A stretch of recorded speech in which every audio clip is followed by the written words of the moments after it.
Jusqu'à 9h, Good Morning Business. Et à 8h17, la femme qui vaut 750 milliards d'euros est votre invitée, Edwige Chevrillon. Merci Christophe, bonjour Amélie de Montchalin. Bonjour. Merci d'être là, vous êtes secrétaire d'État aux affaires européennes. On va parler bien sûr du plan de relance européen, parce que 750 milliards ça pèse lourd effectivement. En plus il y a les négociations autour du budget européen sans les Britanniques, mais c'est là aussi plus de 1000 milliards et ça veut dresser un peu des perspectives pour l'Europe de demain. Et dès que vous sortez de ce studio, vous allez voir ce qu'on appelle les frugaux, là, les Autrichiens qui disent on ne veut pas de ce plan de relance. On va revenir là-dessus. D'abord, on dit beaucoup que la Commission européenne a changé. Il y a des informations de nos confrères du Financial Times. Avant, c'était Reuters qui disent qu'on peut avoir peut-être une enquête approfondie autour de la fusion du mariage entre Fiat et PSA. J'ai envie de dire, ça y est, c'est reparti comme avant, quoi. La concurrence veut empêcher les champions européens. On a aujourd'hui, dans la voix d'Ursula von der Leyen, dans celle de Thierry Breton, dans celle de tous les acteurs européens, du président de la République, de la chancelière, qui s'en occupe. Oui. Tous les acteurs européens aujourd'hui sont conscients d'une chose, notre combat c'est l'emploi. Oui. Notre combat c'est notre industrie, notre combat c'est comment on recrée de la production en Europe et comment surtout on tient notre rang par rapport à la Chine, par rapport aux États-Unis. Donc j'ai toute confiance sur le fait que cette priorité qu'on a tous, elle est chevillée au corps dans tous les domaines. Oui, c'est ça. Donc ça vous paraîtrait invraisemable qu'on remette en cause le mariage. Le combat d'aujourd'hui, c'est protéger les emplois, c'est relancer l'économie, c'est investir dans l'avenir. C'est là-dessus qu'on va passer toutes nos semaines, qu'on passe toutes nos journées avec le président de la République, avec tous les acteurs qui voient bien qu'on a besoin, face à cette crise économique qui nous menace, d'avoir une volonté très forte, d'avoir un accord en juillet, mais surtout d'être cohérent. D'être cohérent avec la transition écologique, d'être cohérent avec la transition numérique. On a besoin d'avoir ce combat de l'emploi chevillé au corps. Et donc, je pense qu'on est bien tous sur cette ligne-là. Donc voilà. Bon, voilà, comme ça, au moins, c'est rhabillé pour l'hiver, la Commission de la concurrence. Amélie Montchalin, donc ce plan de relance, on voit que c'est déjà le bras de fer, la foire d'empoigne entre les 27. Il y a un couple franco-allemand qui veut ce plan de relance au niveau européen, la Commission européenne aussi, puis on voit les Autrichiens, les Pays-Bas qui disent « Ah bah non, nous on n'est pas d'accord ». Qu'est-ce qui se passe? Je pense qu'il faut revenir déjà pourquoi on veut ce plan. Ce plan, il est fondé sur cette priorité que je viens d'avoir, dans l'urgence, sauver les emplois, relancer l'économie en ayant un budget européen ambitieux, solidaire et ce plan de relance collectif, et puis investir dans l'avenir. Les emplois qu'on veut créer, on veut qu'ils soient durables, on veut qu'ils soient pérennes, on veut qu'ils soient liés à cette transition écologique, donc à cette transition numérique. Et aujourd'hui, bien sûr qu'on a nos plans nationaux, et c'est tout ce que fait le gouvernement, c'est tout l'investissement qu'on met sur la table. Mais on a besoin d'un plan européen parce qu'on est interdépendants. Je vous explique. Aujourd'hui, ceux qui nous écoutent, les entreprises françaises, elles savent très bien qu'elles ont des clients en Autriche, en Espagne, en Slovaquie, en Italie, partout en Europe. Elles ont aussi des fournisseurs dans chacun de ces pays. Et donc on voit bien que notre relance française ne peut pas fonctionner si elle n'est pas liée à une relance européenne. Il faut que dans le marché européen, les choses repartent ensemble. Mais alors comment ça va être fléché ? Donc, chacun des pays, vous savez ce qui est très intéressant, les entreprises autrichiennes, les syndicats autrichiens, les entreprises néerlandaises, les syndicats néerlandais, ils sont d'accord avec ce plan. Parce que comme nous en France, ils voient la même chose. Ils se disent, on est face à une crise où effectivement nos gouvernements sont dans l'urgence, sont dans la gestion de l'urgence de la crise, mais pour ce qui est d'après, de la vraie relance industrielle, du vrai investissement, ce n'est qu'en européen qu'on peut réussir. Donc on va y arriver. Ça veut dire que les gouvernements des frugaux, des Autrichiens et des Pays-Bas disent c'est de la faute, les politiques ne comprennent pas ce qui se passe, l'urgence de la situation, qu'est-ce qui se passe? Le combat du président depuis 3 ans, c'est d'être dans cette logique-là d'une Europe forte, utile aux Français, d'une Europe qui les protège, d'une Europe qui investit dans l'avenir et qui crée justement cette capacité à créer face aux États-Unis, face à la Chine, une puissance. Il faut qu'on ait les moyens de le faire. Il a convaincu. On a du mal concrètement. Il a convaincu la chancelière.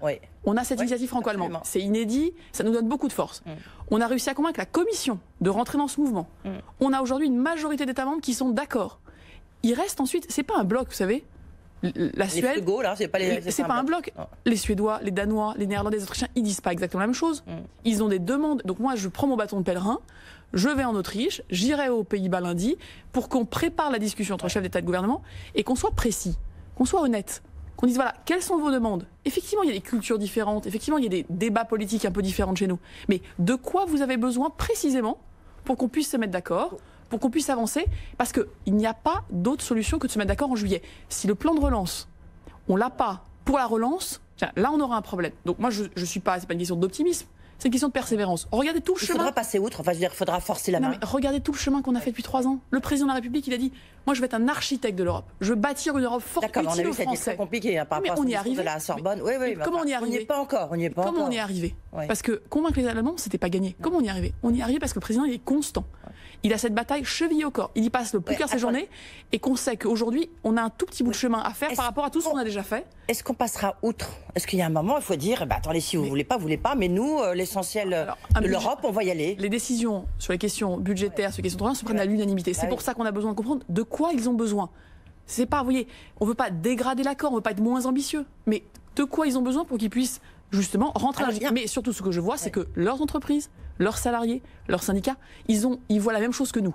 Ils voient qu'ils ne se sortiront pas, l'Autriche n'aura pas de relance si l'Italie va mal. Donc vous jouez les entreprises. Les Néerlandais n'auront pas de relance si les pays autour d'eux vont mal. Donc on est tous dépendants les uns des autres. Il y a un point justement, par exemple, sur les financements qui vont être fléchés, qui vont servir peut-être à l'avion vert. En tous les cas, c'est ce que nous disait hier Éric Trappier, le président du GIFAS, le patron de Dassault, et aussi Philippe Petitcolin, le patron de Safran, qui fabrique les moteurs, qui disait on a besoin de l'argent européen pour faire ça.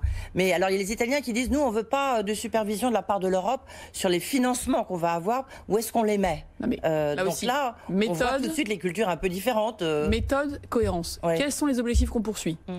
Dans le paquet européen, il y a 2 jambes. Il y a une jambe sur la relance immédiate, le rebond. Et donc ça, c'est comment on aide les régions, les secteurs les plus touchés. Et puis il y a une jambe d'investissement. Comment on redevient indépendant, autonome, comment on est capable de reproduire, comment on est capable de réussir cette transition écologique. Et là, vous me parlez de l'avion vert, c'est évidemment un des piliers de cette transition écologique. Mais il faudra une supervision au niveau de la Commission européenne? Comment ça va se passer? On n'est pas dans la tutelle. C'est des fantasmes, cette histoire de troïka, vous savez, les réformes, les plans, on les fait pour les gens, on les fait pour les Français. Donc, vous me parlez de l'avion, je pourrais vous parler de l'hôpital. L'hôpital, on fait notre réforme parce qu'on pense qu'elle est utile. Et l'argent de la relance, elle va financer, elle va aider à financer ce plan. C'est pas une condition. Donc, on n'est pas en train d'être sous tutelle, on n'est pas en train de perdre nos moyens. Il faut qu'on fasse des choses cohérentes, utiles, et surtout dans l'aéronautique comme ailleurs, on veut des emplois pérennes. Donc, on veut avoir de l'argent européen pour innover ensemble, pour que non seulement on se sorte de la crise d'aujourd'hui, dont on a bien vu les conséquences, mais surtout qu'on puisse avoir des emplois dans 5 ans, dans 10 ans. Et donc, effectivement, on va réfléchir sur la meilleure manière d'allouer cet argent. L'aéronautique, c'est un bel exemple d'un secteur qui a des fournisseurs, des clients partout sur le territoire européen. Et ça montre bien d'ailleurs qu'on a besoin non pas d'argent seulement national, mais qu'on est indispensable qu'on ait cet argent européen. Le président, il le dit depuis 3 ans.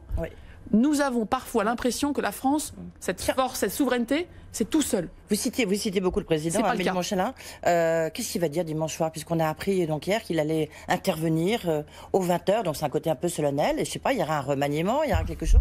Qu'est-ce qu'il va dire? Vous savez ou pas du tout? Je pense qu'aujourd'hui, on a une bataille devant nous qui est celle que je viens de vous indiquer. C'est un combat économique. C'est un combat que le gouvernement, le président, ne peut pas mener seul. On va y mettre toutes nos forces. On y met d'ailleurs nos forces françaises et nos forces européennes. Les entreprises appellent justement. Mais c'est un combat qui doit mobiliser toute la nation. Parce que pour que l'emploi des jeunes reparte, pour que les emplois soient protégés, pour que les compétences soient protégées, on a besoin de tout le monde. On a besoin des entreprises, on a besoin des salariés, on a besoin des syndicats. Qui va nous dire. Et moi, ce que je pense, c'est qu'on est dans un moment où on doit faire bloc. On a eu une crise sanitaire. On a fait, je crois, tous beaucoup d'efforts pour essayer de mettre sur le virus dans une capacité de le maîtriser. Je crois qu'on a réussi collectivement à le maîtriser.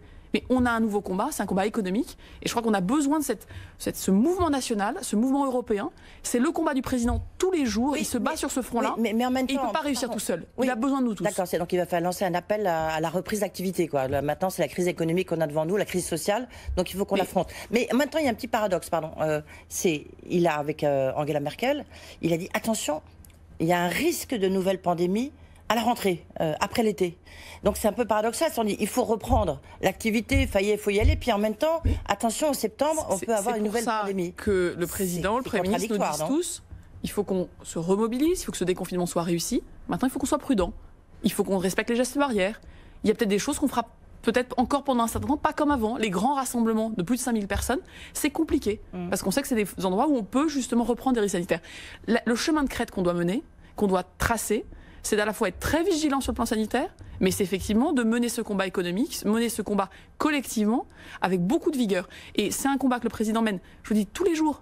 Il le mène au niveau français, il le mène au niveau européen, et on est convaincus que cette bataille, vous voyez, elle nous dépasse. Tous les pays autour de nous sont dans la même bataille. Et donc, menons-la ensemble, et c'est ça qu'on va chercher à faire, chercher d'avoir un accord en juillet. Il n'y a pas d'autre solution. Amélie Montchalin, comment vous expliquez, là on a vu, on parle beaucoup des chiffres de l'OCDE, on voit bien un système très différent entre l'Allemagne et la France. La France est plus touchée, est un des pays les plus touchés de l'Europe. Comment vous expliquez ça? Et notamment, l'OCDE dit que le système allemand de santé, on ne parle même pas d'économie, a beaucoup mieux fonctionné que le système de santé français. Vous savez, on n'est pas là pour faire des diagnostics, si, moi je suis là pour poser des questions. Oui, j'entends votre question. Moi, je suis dans un combat qui est de dire, ces chiffres, soit on se résigne, soit on se dit c'est comme ça, et puis on reste chez nous. Soit on se dit, c'est un combat, c'est ce que je viens de vous dire, c'est un combat français, c'est un combat européen. Les Allemands, ils ont besoin d'une Europe forte pour aller mieux. Les Français, on a besoin d'une Europe forte. Et donc, on va se battre. Et donc, ces chiffres, ce qu'on voudrait, c'est qu'on puisse repartir plus vite, c'est qu'on puisse plus vite protéger nos emplois, plus vite protéger nos entreprises. Et au fond, aller dans un combat qui nous montre qu'on est capable d'avoir une prise sur la réalité. On n'est pas obligé de subir les choses. Ça, voilà. Et donc, on a besoin de tous les échelons. Merci beaucoup. Merci Amélie Montchalin, secrétaire d'État aux Affaires européennes, donc qui va rencontrer les frugaux. Allez, c'est à vous, Christophe Jacubizzi. Merci Edwige.